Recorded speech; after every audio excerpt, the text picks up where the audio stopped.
Reporter नकली खबर असली के अंदर मैं पृथ्वीराज आपके साथ, कैमरामैन टिंकू कटारिया जी के साथ। आज मैं आपको एक ऐसी खबर दिखाऊंगा जिसे देखकर आपकी रूहें, आपके मन में एक बड़ा ही विचलित करने वाला मेरा ये वीडियो होगा। मैं इस वीडियो को एक हिंदुस्तान में मदद के जरिए आप तक पहुंचाना चाहता हूं, और वो मदद इस ऐसे इंसान की आज की आप देखोगे। आज किसी ने मुझे फोन पर यहाँ बुलाया है, क्योंकि जहां पर असली मीडिया आज राजनीति में खोता जा रहा है, वहां पर ये नकली मीडिया जो मोहल्ले, पड़ोस, गली, सोसाइटी के अंदर रहते हुए हमें खुद मीडियाकार बनना पड़ेगा। हमारी सच्चाई को जनता व पब्लिक व राजनेताओं के सामने लाकर खड़ा करना पड़ेगा। जहां पर जरूरत है इंसान को आज हर चीज की सुविधा की, तो आप मेरे साथ आइए। आज इन 3 तंग गलियों में से आपको मैं एक सच्चाई दिखाना चाहूंगा जहां पर मीडिया नहीं पहुंचता। तो मैं टिंकू जी से निवेदन करूंगा वो मेरे साथ आए।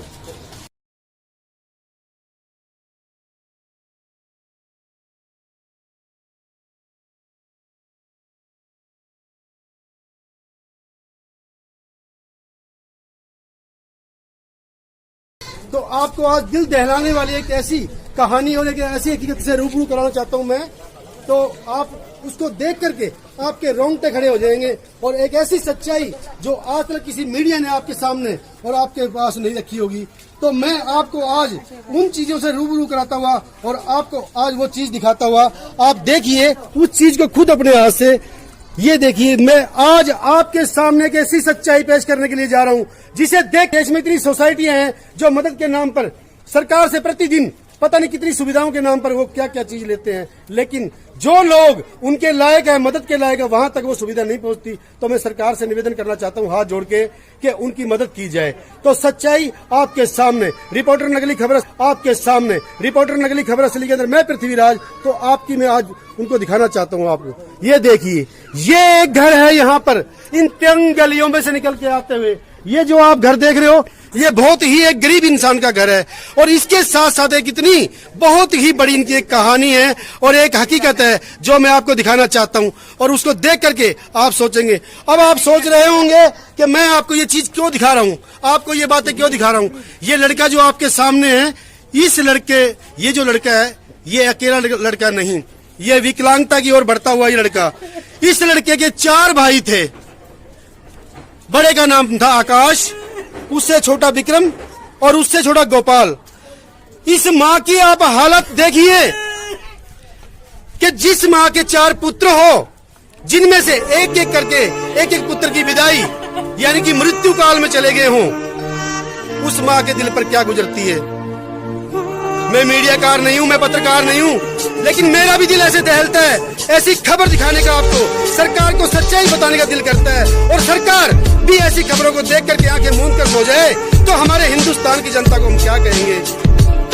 जिनमें से ये देखिए, ये पिता है जो दिन भर मेहनत मजदूरी कर करके शहर में भिक्षा मांग करके अपने बच्चों को पालता है, मगर इसके बच्चों में एक ऐसी बीमारी है जो बीमारी जब इसका बच्चा 4 साल का होता है तो वो विकलांगता की ओर बढ़ता है, और उसके बाद वो बच्चा धीरे धीरे मौत की आगोश में चला जाता है। इस बीमारी का आज तक इनको पता नहीं लग पाया ये बीमारी कौन सी है।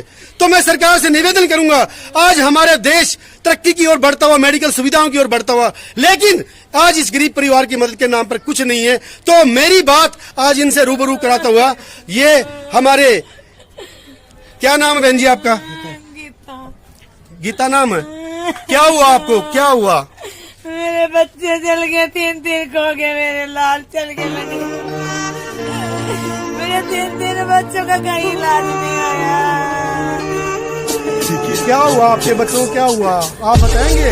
विकलांग हो जाते हैं। विकलांग हो जाते हैं? कितने साल तक? ये 8 साल के बाद हो जाते हैं, और ये 15-16 साल के होके मर जाते। तो ये तस्वीर किसकी है आपके पास? तस्वीर किसकी है ये बड़े की है, 25 साल का मेरा बड़ा लड़का है। ये पहले चले गया है? ये पहले चले गए। ये देखिए, बड़ा बेटे का नाम आकाश, कितने अल्लाह उल्लास से ये नाम रखा गया होगा आकाश।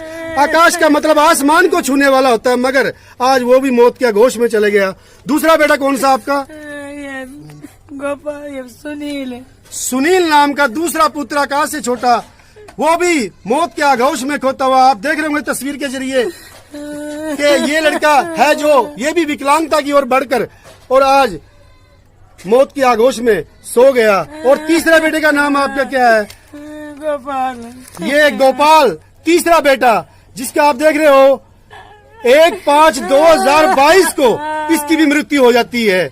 और इस परिवार को ये पता नहीं लग पाता मृत्यु का कारण क्या है। और मैं इस माँ से पूछा, आपके कितने बच्चे हैं बहन जी? 4 लड़के 4 लंगड़े हो गए मेरे। और लड़की भी है? एक लड़की है मेरी। लड़की कैसी है आपकी? लड़की तो ठीक है। लड़की ठीक है। तो मैं इनके बाप से भी बात करने की कोशिश करूंगा। क्या नाम भाई साहब आपका? लीलाराम। लीलाराम जी, क्या दिक्कत है? ये 8 साल तक बच्चे मेरे ठीक होते हैं, 8 साल के बाद में मेरा अपाहिज हो जाते बच्चा हैं। रे। 8 साल के बाद में अपाहिज हो जाते हैं। मेरा और कोई भी मेरा बच्चा गया है। मेरा बच्चा गया रे। आप बेटे कौन हो? मेरा बच्चा। ये आपके भाई थे? तो ये छोटे वाले भाई अभी एक्सपायर हुआ, आपकी सरकार ने या किसी ने कोई मदद नहीं की? हमारी मदद। मेरे 4 भाई थे, 4 वैसे हो गए, 3 मैंने खो दिया। एक है, इसकी बस मदद कर दो कोई। ये ठीक हो जाए, मेरे सरकार से यही उम्मीद है। मदद के नाम पे क्या चाहिए आपको? पैसा चाहिए, मेडिकल सुविधा चाहिए? पैसे नहीं चाहिए, इसको चला दे, बस मेडिकल सुविधा दे दे हमें। मेरे दोनों 3 भाई खो दिए मैंने। मेरी राखी की भी लाज नहीं रखी उन्होंने किसी ने।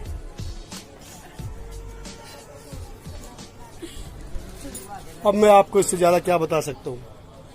जिस बहन की आंखों में इतना दर्द हो, जिस माँ की आंखों में इतना आंसू हो, वहां पर हमारे मुंह से भी कुछ ऐसा निकल नहीं रहा कि हम आपको क्या बताएं। बहन की वो कहानी सुन करके उन्होंने कहा हमें पैसा नहीं चाहिए, हमें हमारा भाई का इलाज चाहिए। जो 3 मौत के आगोश में चले गए हैं, परमात्मा की इच्छा के आगे उन्होंने कुछ नहीं कर पाया। लेकिन चौथा भाई उनका, वो भी इसी तरीके से, ये छोटा, इसका क्या नाम बेटा? इसका नाम विक्रम है। हम सरकार से कहेंगे इसकी मदद की जाए, इसको मेडिकल सुविधा दी जाए। इतनी दर्द भरी कहानी, आज तक ऐसा वीडियो आपने कभी नहीं देखा होगा। वीडियो बनाने का मकसद मेरा ये नहीं है कि मुझे शेयर ज्यादा मिले, मुझे लाइक ज्यादा मिले, मुझे कोई हीरो बनना है। मैं इसी मोहल्ले का, कॉलोनी का रहने वाला हूँ, जहाँ पर असली मीडिया ना पहुँच सके। हम अपने मोहल्ले की तरफ से, अपनी मोहल्ले की तरफ से आवाज उठाने वाले हैं कि हमारे आसपास के लोग कितने दुखी हैं, फिर हमारी आवाज सरकार तक पहुँचे। इसी के साथ में आपको और भी कई लोगों से मिलवाने की कोशिश करूंगा जो इनके आसपास गली मोहल्ले पड़ोस के अंदर रहते हैं, उनकी जुबानी भी। आपका क्या नाम भाई साहब? मांगेराम जी, क्या दिक्कत है आपके पड़ोस के अंदर? पड़ोस के दिक्कत यही है, 4 लड़के थे, इस लड़की के बेचारी के 3 तो जो है 8 साल के बाद जो अपाहिज हो जाते हैं। उससे पहले ठीक रहते हैं ये बच्चे, फिर अपने आप ही जो है हाथ पैर जो इनके काम नहीं करते हैं। 3 तो चले गए, अब ये चौथा जो है यही अपाहिज होके बैठा है। और काफी जगह इन्होंने दिखाया, वहाँ भी कोई फर्क नहीं मिला। और इतना पैसा नहीं है, ये भिक्षा मांगता दुकानों से, और अपने बच्चों का थोड़ी बात बचता है, अपना बच्चों की दवाई यहीं करवाता है। ये गरीब है जी, इसकी सहायता होनी चाहिए। ये देखिए जो चौथा लड़का है, जिसका नाम क्या बताया वैसे?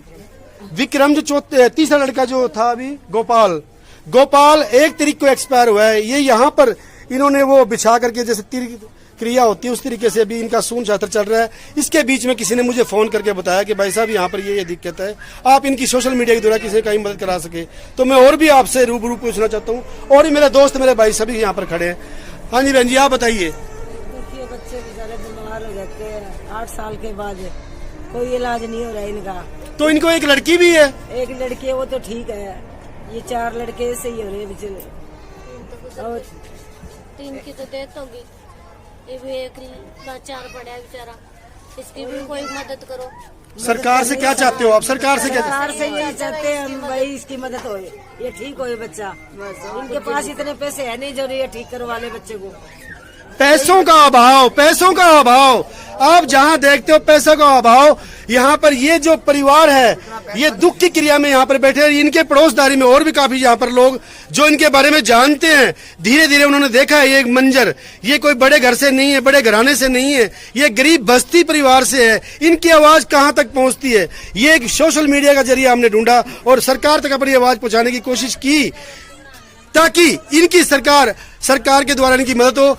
ये हरियाणा के करनाल शहर शिव कॉलोनी के रहने वाले हैं, जो सीएम सिटी करनाल है, वहां पर ये परिवार, ये फैमिली रहती है। अगर कोई भी मेडिकल सुविधा इनको देना चाहता है, कोई संस्था या सोसाइटी इस बच्चे का इलाज कराना चाहती है, और 3 की जगह ये चौथा ऐसा हादसा ना हो, इसको बचाने की अगर कोई संस्था, सोसाइटी या कोई भी इंसान कोशिश करना चाहता है, तो वो इस बच्चे को बचा सकता है। ऐसे ही विकलांग होकर के ये बच्चा अभी 4 साल पहले इन गलियों में खेलता था, कूदता था, स्कूल में जाता था, लेकिन आज ये उसी हालत में आ गया जिस हालत में पहले इनके 3 भाई चले जा चुके हैं। इसके साथ ही मैं और भी किसी से बात करने की कोशिश करूंगा। इनका घर देख लीजिए, एक गरीबी की ऐसी मार है इस घर के अंदर। यहाँ पर मैं आपको इनका घर दिखाने की कोशिश करूंगा। क्या सरकार से मैं निवेदन करूंगा, सरकार हमेशा गरीबों के नाम पर वोट मांगती है, बीपीएल कार्ड के नाम पर हजारों सुविधाएं यहाँ पर सरकार ने इन्हें दे रखी है, लेकिन ऐसे लोगों तक अगर वो संस्थाएं, वो सोसाइटी अगर इनकी मदद को नहीं पहुंचती है, तो किस काम की वो सुविधाएं, किस काम के वो सरकार के ऐलान जो बड़े बड़े मंचों से किया जाता है कि गरीब की मदद के लिए हम बने हैं। ये देखिए, ये इनके घर में इसकी क्रिया के ये जो लड़का तीसरा जो भी गया है, गोपाल जिसका नाम था, उसकी क्रिया के बंदोबस्त में इन लोगों ने मुझे बुलाया है। ये बहन है, इस बहन की आवाज सरकार सुन सकती है तो सुनिए, सरकार कान खोलकर सुनिए। इस बहन के 4 भाई थे जिनमें 3 चले गए हैं, और ये बहन कहती है हमें पैसा नहीं चाहिए, हमें हमारे भाई को बचाना है, उसका इलाज करवाना है। कोई सोसाइटी, कोई भी ऐसी, ये माँ है जो एक पल भी इसके आंसू रुक नहीं रहे हैं। सरकार इतने रहम दिल सरकार हमारे हरियाणा में बनी हुई सरकार है। मैं मनोहर लाल खट्टर जी से भी निवेदन करूंगा कि इनकी मदद की जाए, मेडिकल सुविधा इस बच्चे को दे करके चौथे बच्चे को भी बचाया जाए। तो अब लास्ट में आप बहन जी क्या गुड़िया आप मदद कर कहना चाहती है सरकार को? कुछ नहीं चाहते, बस मेरा भाई सही हो जाए, मुझे बस इसका इलाज चाहिए, हमें कोई पैसे कुछ नहीं चाहिए, बस हमारी इतनी मदद करो।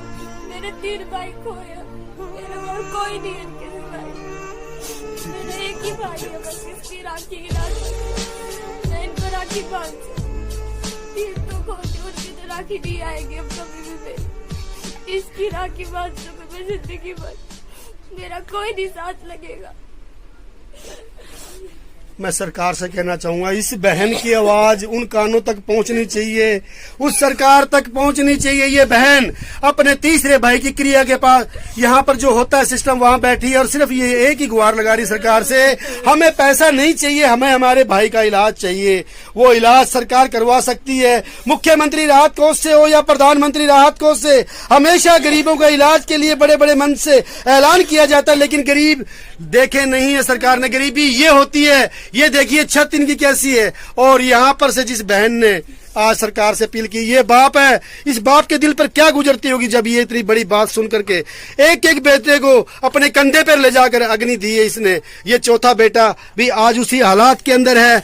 मैं चाहूंगा सरकार से इस बहन की आवाज जरूर सुनी जाए। मेरा वीडियो बनाने का मकसद यही था कि मैं यहाँ आपके कानों तक आपके कानों तक इनकी आवाज पहुंचाऊं और इनकी मदद के लिए कोई ना कोई संस्था, सोसाइटी आए। तो इसीलिए मैं कैमरामैन टिंकू कटारिया जी के साथ आपके Shiv colony Karnal CM city से मैं बोल रहा हूं, और मैं सरकार से निवेदन करना चाहता हूं, जितने बड़े मन से आप ऐलान करते हो गरीबों के नाम पर गरीबी के लिए, तो आज वो गरीबी हमने देखी है शिव कॉलोनी करनाल के अंदर, और गरीबी क्या होती है हमने वो भी दिखाने की कोशिश की है। इनकी मदद की जाए। सरकार से कहूंगा इस बच्चे को बचाने की मुहिम हमारे हिंदुस्तान में छेड़ दी जाए, ताकि ये बच्चा, उस बहन ने जो अपील की है, वो बहन की मुरादें पूरी हो और इस बच्चे का इलाज हो करके ये बहन हमारी सरकार को दुआएं दे। इसी के साथ में कैमरामैन टिंकू कटारिया साहब, रिपोर्टर नकली खबर असली के मैं पृथ्वीराज करनाल शिव कॉलोनी से लाइव जुड़ता हुआ सीएम सिटी मुख्यमंत्री साहब से निवेदन करता हुआ कि इस बच्चे की मदद की जाए। इसे मेडिकल सुविधा चाहिए, कोई सोसाइटी भी आकर इसकी किसी प्रकार का इंसान मेडिकल सुविधा से इस बच्चे को बचाने की मुहिम छेड़ी जाए हमारे हिंदुस्तान में। हमारी हिंदुस्तान की सरकार ने बड़े ही काम किए, लेकिन ये भी काम एक करके देखे, बहुत ही पुण्य का काम है। बहुत ही हमारे हिंदुस्तान में हमें विश्वास हो कि सरकार हमारी सुन सकती है। तो इसी के साथ कैमरामैन टिंकू कटारिया के साथ जय हिंद, जय भारत, रिपोर्टर नकली खबर असली के अंदर मैं पृथ्वीराज आपके साथ करनाल से आज।